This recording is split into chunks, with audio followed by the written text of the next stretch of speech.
The piece that I've been making with the students over the last 2 weeks, it's called the Transiting Body.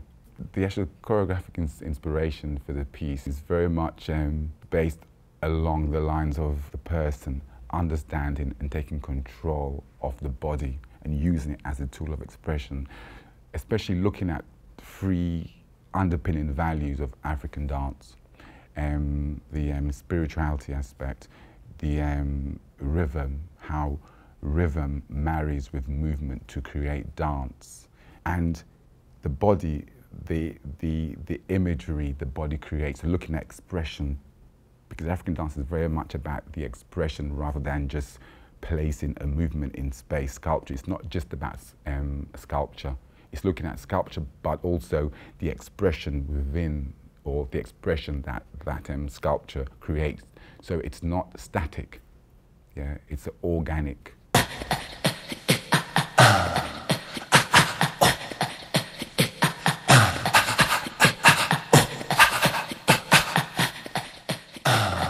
The work was developed partly through improvisation and partly through working with set choreographic pieces that I like created.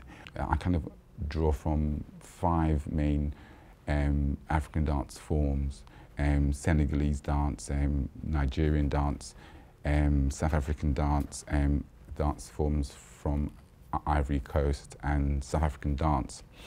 And I use those forms as my foundation. It's a synthesis, because for me, a synthesis is a kind of coming together of 2 cultures organically meeting with each other and agreeing to share and experience each other.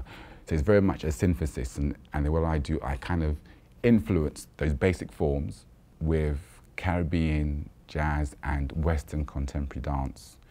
For example, from the Western contemporary dance, I may take the whole idea, the actual dynamics and the release work, working with, with the floor, with the jazz. I may bring in the kind of syncopated footwork and the rhythm. And with the Caribbean dance, it's very much about spirals, the lines against the curves, which is to some extent very different from just a straight African dance. So it adds I'm bringing that kind of hybrid nature, which makes it so interesting. You're experimenting with life, with culture, which is what we do all the time, with our food, with our clothes, with life, basically.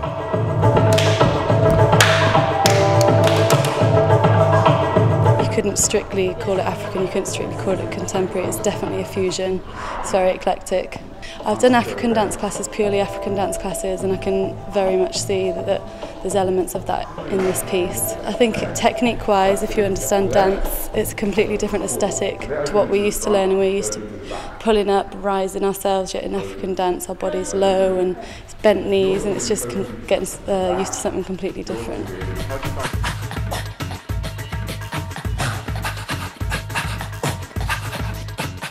Rhythm is one of the main stimulus for my work.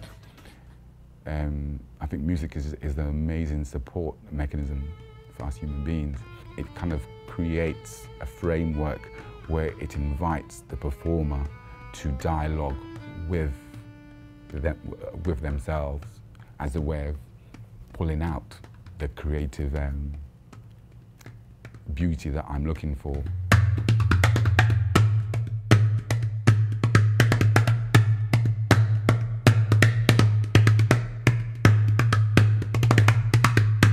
One of the main aims for the piece and the whole process was to really take them through a cultural journey, which I hope to kind of empower their knowledge and understanding of the body and the language of dance and movement. So what I've done, I've sort of looked at that's the 3 specific underpinning values of African dance: spirituality, expression, and then and music, and trying to get them to understand that. I've approached that by using or working with breath as a way of unlocking the body. So we've been using breath a lot within the work. one segment into the next, it's a whole different flavour, and you can really feel it in the rhythm as well. Rhythm changes, so it should take you somewhere else as well. So when you start moving, it's really, you're moving from the inside. The first piece is very much about the external self, you know, how the breath expresses the external self. But when you latch into segment 2, it's very much about self-control, working within. Yes? Really, it's like deep every time you move. Yes? There's some good shapes, you know, starting to come out now. Natalia, you have to really use that body. In this shuffle thing? Yeah, no, the first piece. Oh right, okay. There's a piece when you, yes, from the very last time when all of you, before the breath, when you go back for the breath, that bit, that's it. Because all three of you are dead center stage. And I'm in the audience there, and I latched onto you purely because of your height. And I expect some really articulation with your limbs. Okay. And you didn't give it to me there, and I expected it as a member of the audience. I'm gonna give it to you. Yeah, you have to not give it to me, give it to yourself. Okay. Because that's what they be paying for. Yes? Not to me. When you're there, it's not about me anymore, it's about you. Because you are the piece. It's your piece now, it's not my piece. After I finish, my work is done. It's now yours. Yeah. And you give it life on stage. Seriously. The rehearsal process leads into the performance. When that time comes up, I totally change. I become a monster. Hello? Okay, stop. Everybody, stop now. You really can't just lose it when you're on stage, yes? You're all rushing like mad, and you're in front. You can't be doing that. Seriously. You've got to keep it together, yes? And even though you go wrong, improvise. Go wrong, but do it well, so that it looks right.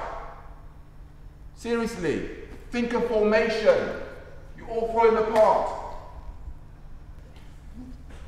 Bigger leaps, bigger jumps. Let me see you. Use your limbs. This is what you've been training for 3 years for. Show it. Yes? He's a very particular person, so we've got to please him, which we're still kind of working on. I think it's one of them things where you can never really underestimate how it's going to be, because you know that it's going to be difficult. You think about that beforehand, but until you're actually in the situation, you can never really tell. So I think I always thought that it was going to be difficult. I always imagined walking in here and finding it to be a challenge, but that's why I wanted to do this choreography, because I knew it would be a challenge and it's a new skill. Yeah.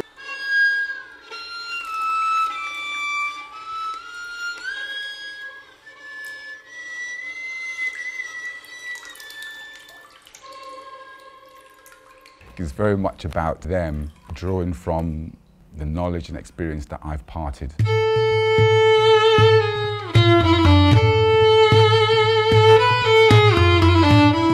We go through the pieces bit by bit, looking at specific movement, structure, definition. It's very important to me that they must understand the movement structure so they can have a clear intention behind the movement, because it's the intention behind the movement that will bring out the expression, and it's the expression that I'm looking for within the dance.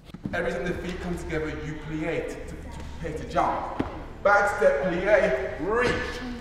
Think of reaching, reach. Think of reaching. Remember I said about the intention behind the movement, gives the expression. It's just trying to get a completely different technique. I've never done African before, so trying to get that kind of movement into my body, that's probably been the hardest challenge, just trying to embody it. And for me, I've already done quite a lot of African dance, but to do it in this contemporary framework has been quite challenging for me, because I've always worked on traditional African dance or like blended with reggae style dancing, and then to all of a sudden think about it in this whole different kind of area and framework has been quite challenging. It's been, how can I say it? I would say pleasant, but it's been more than actually pleasant. It's been quite a joy working with them, and just to see how much the language that I brought to them, not being part, you know, of their training, just how much they've actually adapted and taking on the actual language and appreciated it. Actually, I think they've enjoyed expanding their knowledge of dance, and all of them have shown, you know, a big interest in learning more about the actual form. As I say to them, every language is valid, and every experience is valid, even though it may not be your thing, but you can take something away from it. You can always learn from every single experience. So yeah, it's been a fabulous time, definitely, and I think they've achieved a lot, and I've achieved a lot, because their openness to the language has allowed me to explore my own work.